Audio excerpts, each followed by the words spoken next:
যদি মনে একবারের জন্য অহংকার জাগে, তবে কবরস্থান থেকে একটু ঘুরে আসুন।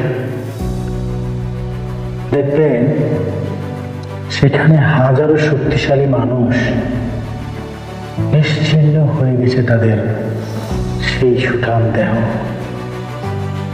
আরে অহংকারে যদি মানুষ বেঁচে থাকতো, তাহলে সৃষ্টিকর্তার সাথে পাল্লা দেওয়া ফেরাউন ও সাদ্দাত এই পৃথিবী শাসন করত।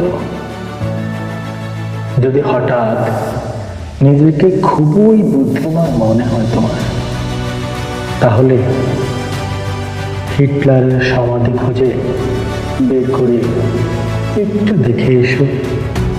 কারণ হিটলার ছিল সর্বাপেক্ষা বুদ্ধিমান।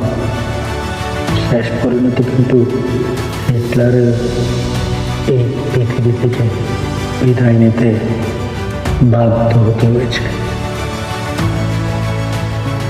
যদি কখনো নিজেকে শক্তিশালী মনে হয়, তাহলে নমরুদের কথা ভেব, যাকে একটিমাত্র মশা মৃত্যুর সাথে আলিঙ্গন করতে বাধ্য করেছে।